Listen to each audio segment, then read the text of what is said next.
नमस्कार दोस्तों, आज की ताजा खबर। रूस यूएस में पक रही नई खिचड़ी, टेंशन में यूक्रेन ने क्यों लिया यू टर्न, जानेंगे क्या है मामला। तो वहीं दूसरी तरफ अवैध प्रवासियों से अमानवीय व्यवहार को लेकर ट्रंप पर भड़के पोप फ्रांसीसी।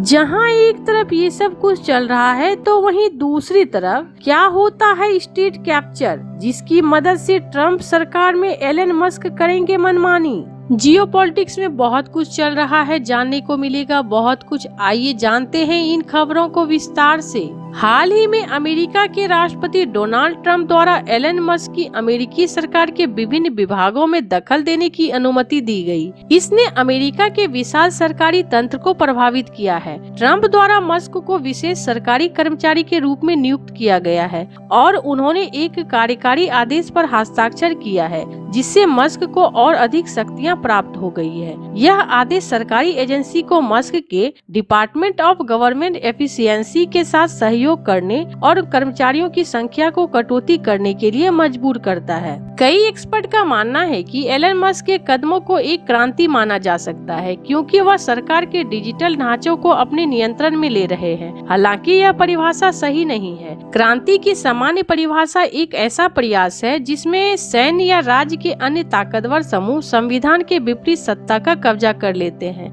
मस्क और ट्रंप इस काम में साथ हैं। एलन मस्क का कार्य अधिक सटीक रूप से स्टेट कैप्चर के रूप में पहचाना जा सकता है। इसका मतलब यह है कि जब राजनीतिक और कॉर्पोरेट एलिट सरकार के संसाधनों पर अधिकार जमाते हैं और उन्हें अपना निजी हितों के लिए इस्तेमाल करते हैं। यह प्रक्रिया पहले विभिन्न देशों में देखी गई है, जैसे कि इंडोनेशिया, हंगरी, नाइजीरिया, रूस, श्रीलंका और दक्षिण अफ्रीका। स्टेट कैप्चर में राजनीतिक और कॉर्पोरेट ताकतें सरकारी संस्थाओं, सूचना प्रणालियों और नीति निर्धारण प्रक्रियाओं पर कब्जा कर लेती है। फिर इस शक्तियां का उपयोग कर वे निजी हितों के लिए नियमों को लागू करते हैं, फैसले लेते हैं और संसाधनों का वितरण करते हैं। इसमें आम जनता का भला होने के बजाय केवल उनके व्यक्तिगत या राजनीतिक लाभ होते हैं। मस्क के लगातार अमेरिकी सरकार के खिलाफ चलाए गए आक्रमण से अमेरिकी नागरिकों को इसके गंभीर परिणाम भुगतने पड़ सकते हैं। सबसे पहली बात यह है कि जब अनुभवी सरकारी कर्मचारी हटा दिए जाएंगे, सरकारी अनुबंध रद्द कर दिए जाएंगे और संवेदनशील सूचना प्रणालियों तक पहुंच बनाई जाएगी, तो इसका असर अमेरिकी नागरिकों की जिंदगी पर पड़ेगा। स्टेट कैप्चर का मतलब यह भी है कि ट्रंप प्रशासन की नीतियों पर कम जवाबदेही होगी।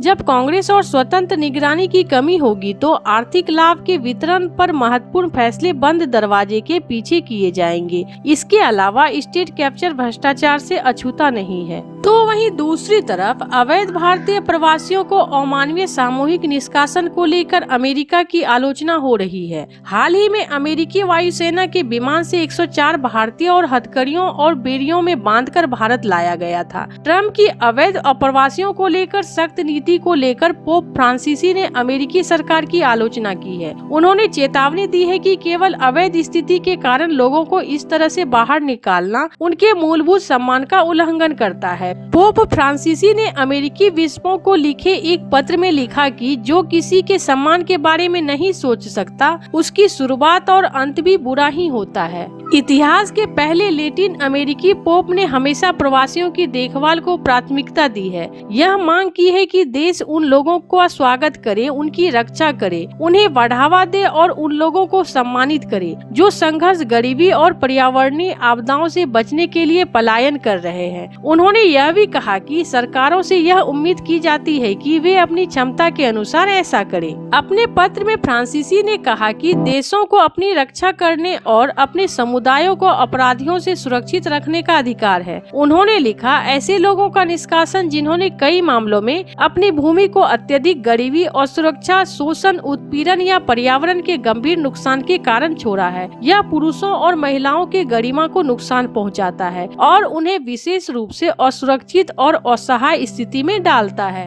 बाइबिल में प्रवासन की कहानियों का उल्लेख करते हुए फ्रांसीसी ने लोगों के लिए अन्य देशों में शरण लेने और सुरक्षा की तलाश करने के अधिकार की पुष्टि की और कहा कि वह अमेरिका में चल रहे मुख्य संकट पर ध्यान दे रहे हैं जो निष्कासन योजना से संबंधित है। उन्होंने कहा कि जो कोई भी ईसाई धर्म में विश्वास रखता है वह कोई भी प्रवासियों की अवैध स्थिति की अपराधिता को नहीं जोड़ सकता है। उन्होंने लिखा, जो किसी के सम्मान के बारे में नहीं सोचता वह बुरी शुरुआत करता है और उनका अंत भी बुरा ही होगा। व्हाइट हाउस की प्रेस सचिव कैरोलिन लिविट ने पिछले सप्ताह कहा था कि ट्रंप के कार्यकाल संभालने के बाद से 8,000 से अधिक लोगों को आव्रजन प्रवर्तन कार्रवाइयों में गिरफ्तार किया गया है। इनमें से कुछ को निष्कासित किया गया है, अन्य संघीय जेलों में बंद है और कुछ को क्यूबा के ग्वांतानामो वे नौसैनिक अड्डे पर रखा गया है। ट्रंप और पोप फ्रांसीसी के बीच अवैध प्रवासियों को लेकर टकराव 2016 के राष्ट्रपति चुनाव अभियान से शुरू हुआ था, जब फ्रांसीसी ने यूएस मैक्सिको सीमा पर यात्रा की थी और कहा था कि जो कोई प्रवासियों को बाहर रखने के लिए दीवार बनाता है वह ईसाई नहीं है। जहां एक तरफ ये सब कुछ चल रहा है तो वहीं दूसरी तरफ दूसरी बार अमेरिका का राष्ट्रपति बनने के बाद अपने पहले संबोधन में डोनाल्ड ट्रंप ने इस बात को मजबूत संकेत दिए थे कि वह रूस यूक्रेन युद्ध को रोकने के लिए अहम कदम उठा सकते हैं। उन्होंने दुनिया भर में शांति दूत के रूप में खुद को स्थापित करने की इच्छा भी जताई थी।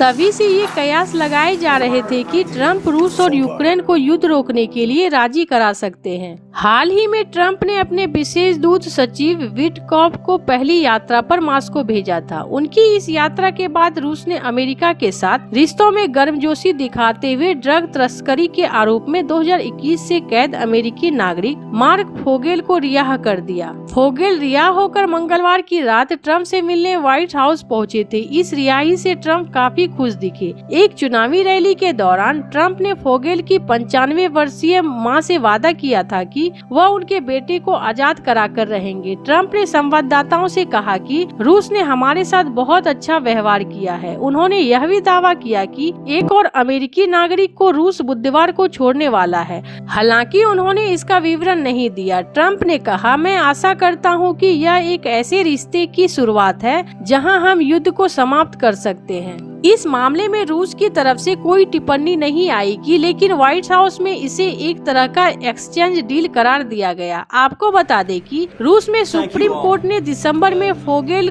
की 14 साल की सजा के खिलाफ की गई अपील पर विचार करने से इनकार कर दिया था, लेकिन अब उसे इस डील के तहत रिहा कर दिया गया है। यहाँ यह बताना जरूरी है कि इस सप्ताह की शुरुआत में ट्रंप ने इस बात की संभावना जताई थी कि यूक्रेन किसी भी दिन रूस का हो सकता है, जिसका मॉस्को ने तुरंत स्वागत किया था। उधर यूक्रेन रूस अमेरिका के बीच बढ़ती नजदीकियों से चिंतित हो उठा है। अब यूक्रेनी राष्ट्रपति वोलोदिमीर जेलेंस्की ने यू टर्न लेते हुए कहा कि वह कुर्स्क समेत रूस के साथ कब्जे वाली जमीन की अदला बदली करने को तैयार है।